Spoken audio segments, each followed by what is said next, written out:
Hello everybody, and welcome to Storm Reads, and it's time for the daily reading vlog.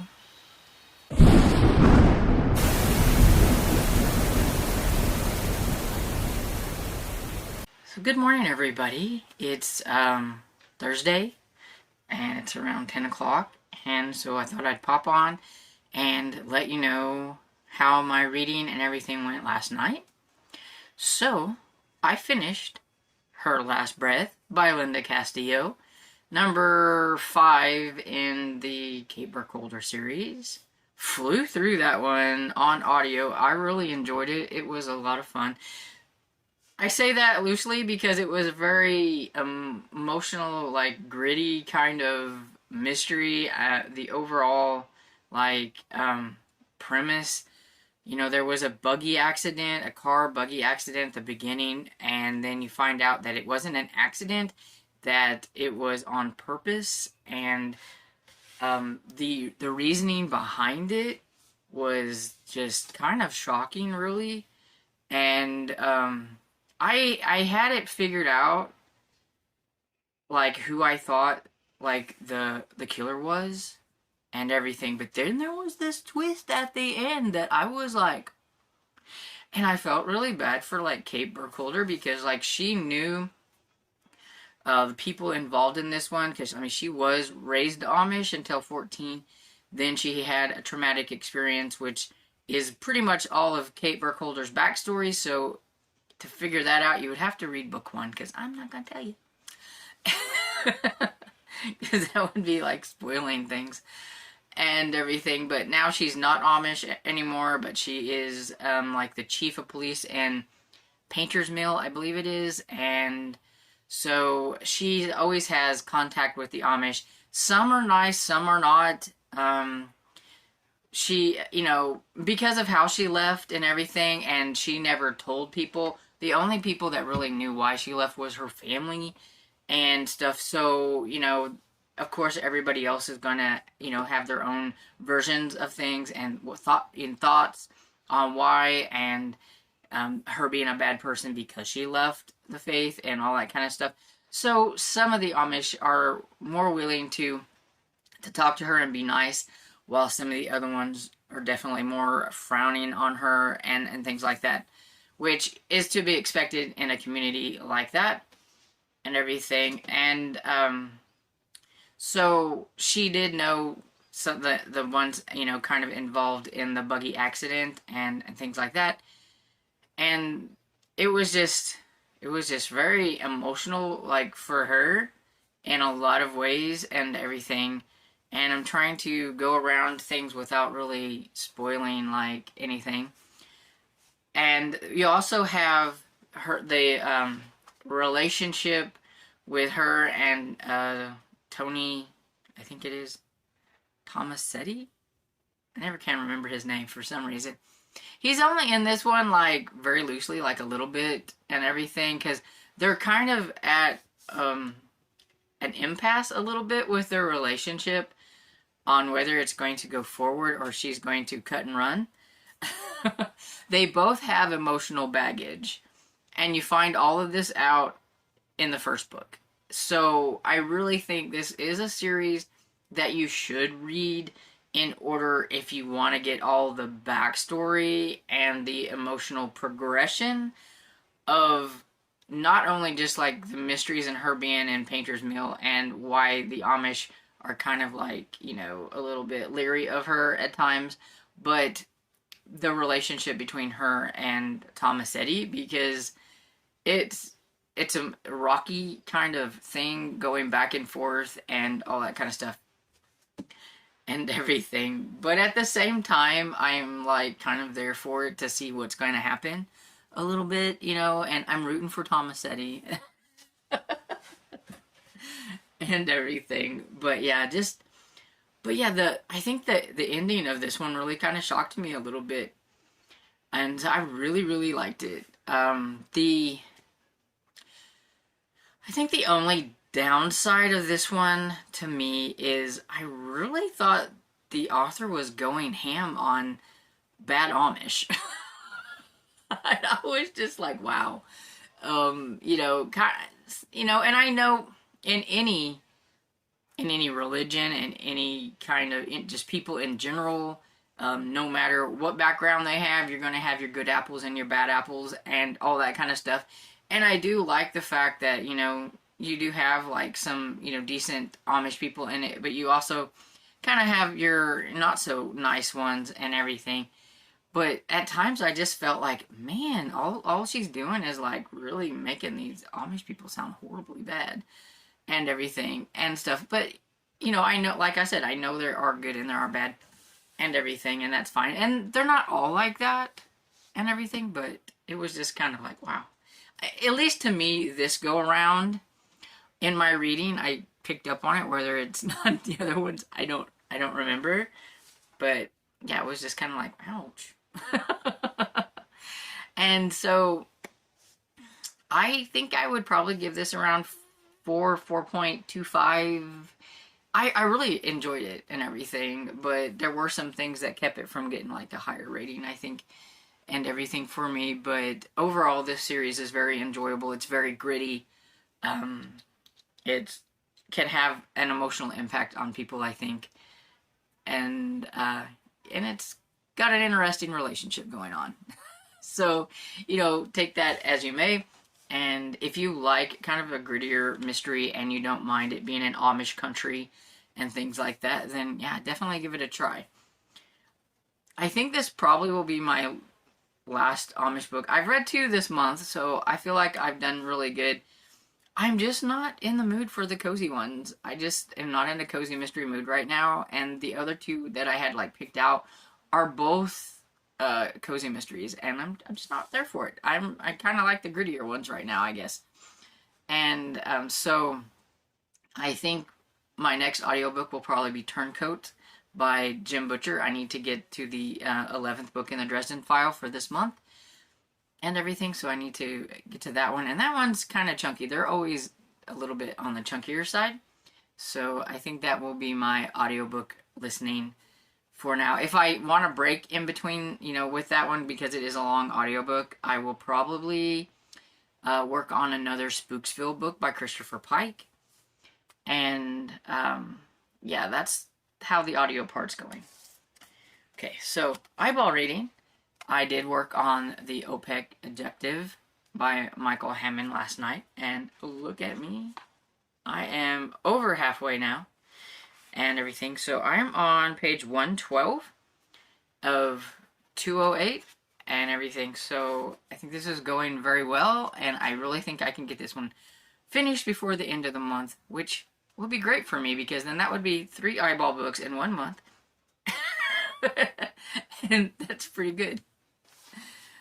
And so this one is kind of going like you would think an action movie would go. Like in the about the halfway point, we had a turning point where they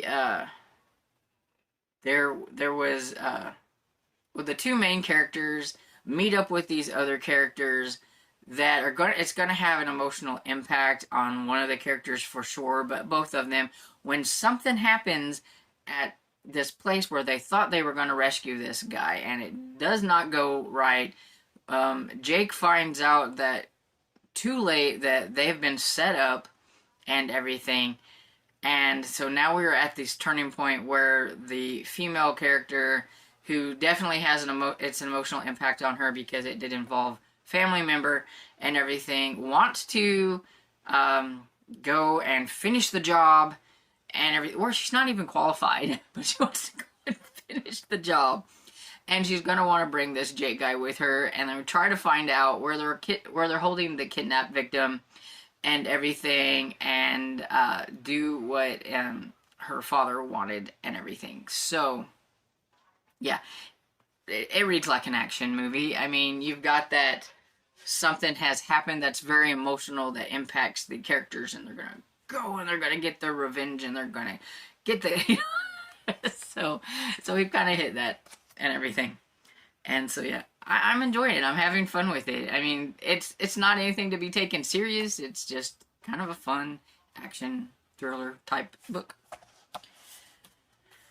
And I think that's pretty much everything that I done last night, because most of my night was taken up by, I mean, once I was gonna stop reading on Her Last Breath and then go to the OPEC objective, and I just kept listening and just kept listening and just kept listening. Before you know it, it's like, well, shoot, it's almost over. I might as well just continue. So I did. And so, yeah, I'm going to pop off here because I really don't have anything else to update and everything. And when I get into another audiobook a little bit or whatever, I will pop in and let you know about it. Back for a little reading update because I finished a book. I finished a Spooksville book. It was Aliens in the Sky, Spooksville #4 by Christopher Pike. These are kind of like his equivalents to R.L. Stein's Goosebumps. They're really quick, really easy. I was working on Turncoat by Jim Butcher, and I got to a certain point, and I was like, you know, I'm gonna put that one on hold and read an old school one, and so I did that, and like I said, it's super easy on audio. Probably took me almost the time, just a little over the time that it took me to get lunch done and eat, and then I only had to listen to a little bit, and then I was finished and everything, because I did listen to it at like, I think 2 times speed and everything. And I went back to, after I took a little break, I went back to Turncoat by Jim Butcher, and I'm 27% into that one now, I think, somewhere around there. I listened to it while I did the yard work that I said I was going to do yesterday, but that I didn't do, but I'm like pushing my luck on if it's going to rain. It says there's chances of rain at like 3 o'clock, and so it could or it couldn't. It's definitely hot out there, and I am so tired. And I can't do a whole lot without getting, like, sorry for hitting the tripod, without getting super winded. And so it didn't take very long with the push mower, trying to push. I want to get our air conditioner downstairs put in, because it is starting to get pretty warm downstairs and everything. And so we need to get that put in. Not big enough for how large our house is, but it helps it to stay at least cooler than it would be if we didn't have it anyway. And, well, it had a bunch on the outside where the window is. I had to push mow around in there, and then I had to get the clippers out and clip some little trees that have grown up over there and everything and stuff, so that I don't have to like walk through that stuff. And anyway, I'm tired. Then I had to fight with a red wasp. I'm a little frustrated because everything was going fine. My right knee is still bothering me from last week and everything. And then this red wasp came out of nowhere, and I did not want to get stung, so I was trying to combat it with the things I had in my hand and backing up, and then I tripped over my own feet pretty much and landed on the other side. So I'm pretty sure I'll probably wake up with a big bruise on my leg from that, and just done. It's very hard to be the only person that does the yard work, because there's a lot of yard and a lot of cleaning that always has to be done, and I just don't have the oomph to do it. But I try. Anyway, that's how my afternoon has went, and I'm tired. Got this fun chewing gum here. Going to get me some of my Big League Chew. This is what it looks like. It's the, like, swinging sour apple. I know one of you said you wanted to see me chew this, so here we go.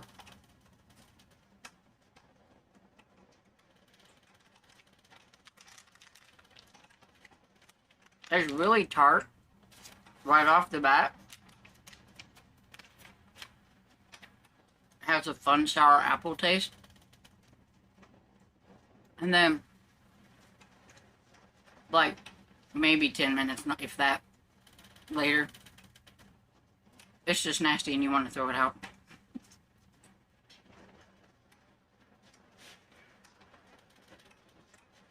Anyway, I'm gonna get off here. Later.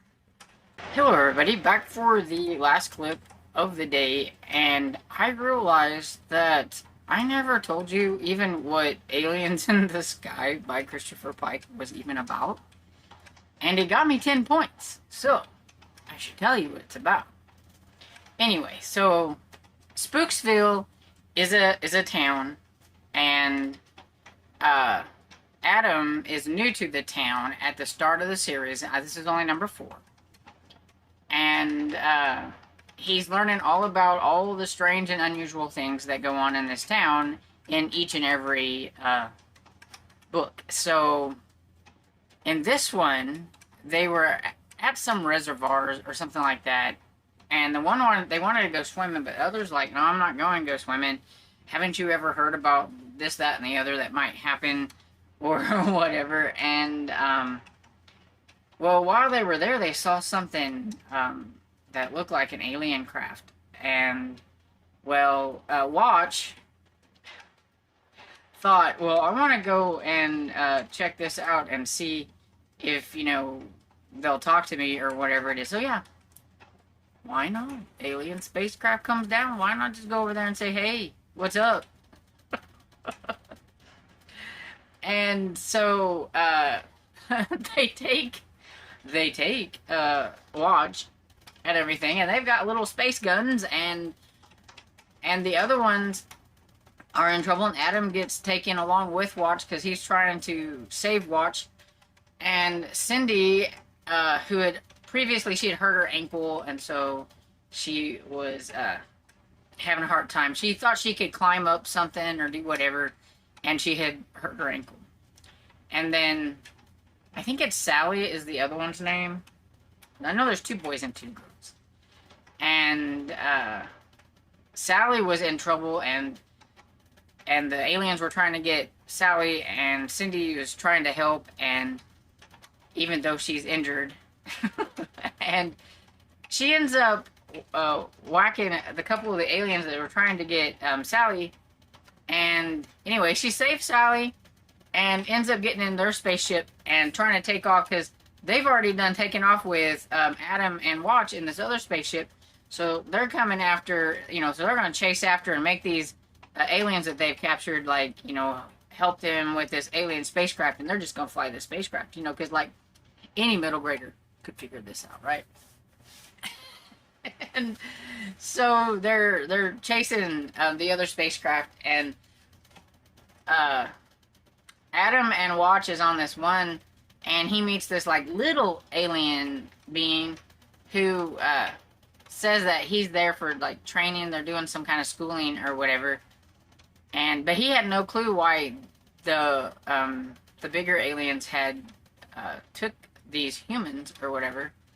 And so he may or may not help them out or whatever. But yeah. These are middle grade books, so take them as they are. They are middle grade. And I think middle graders would think they were a lot of fun.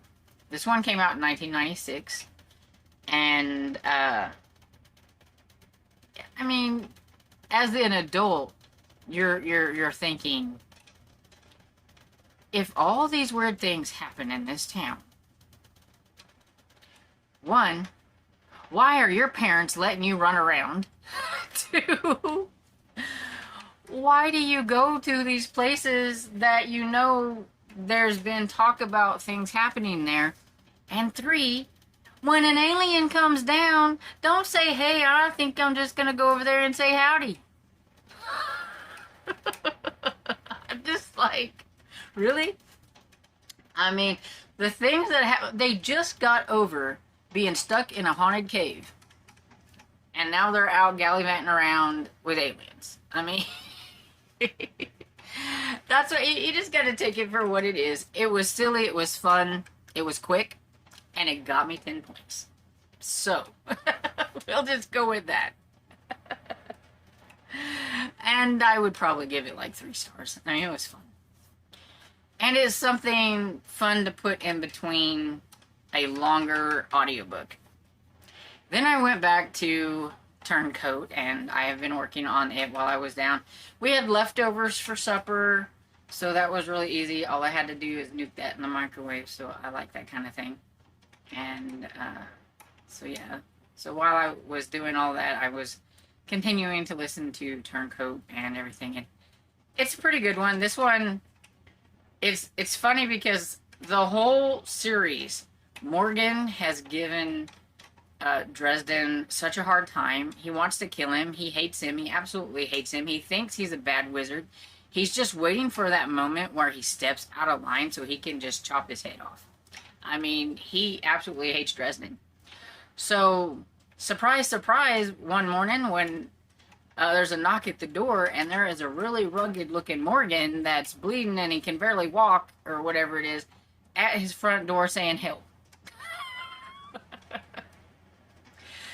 And so people think that he killed another warden, and so he's on the run. But he swears up and down he didn't do it.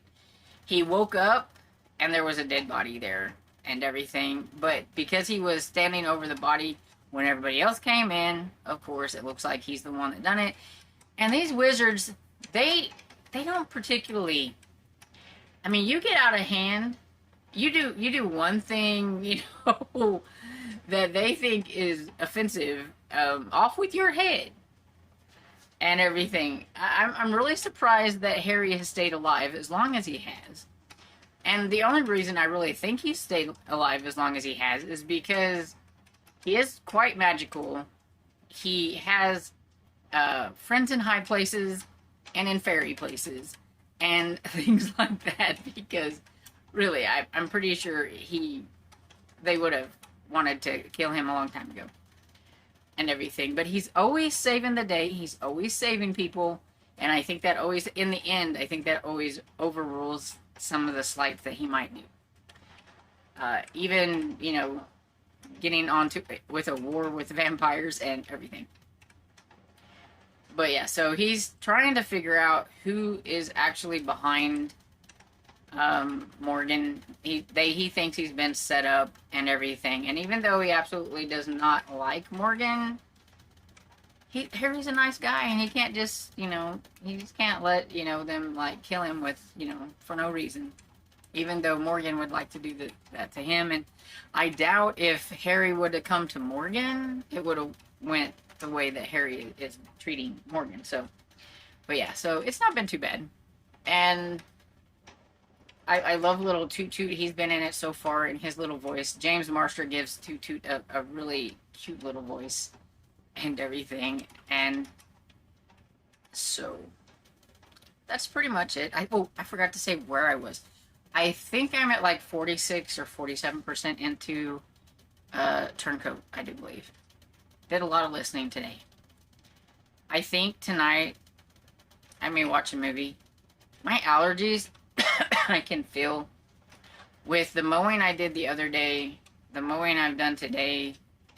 I think my allergies are starting to kick in, even though I take an allergy pill every day. And my eyes are a little droopy, and I may watch a movie and everything, because I've only watched one movie this week, so I could throw another one in for a few extra points or whatever. I think most of my movies, when I watch them, only get me about 3 points, but that's okay, 3 or 4. Every point counts, right? And so yeah, I'm gonna get off of here, and I hope you enjoyed this video, and if you did, please give it a thumbs up and subscribe, and I will see you all in the next video. Bye!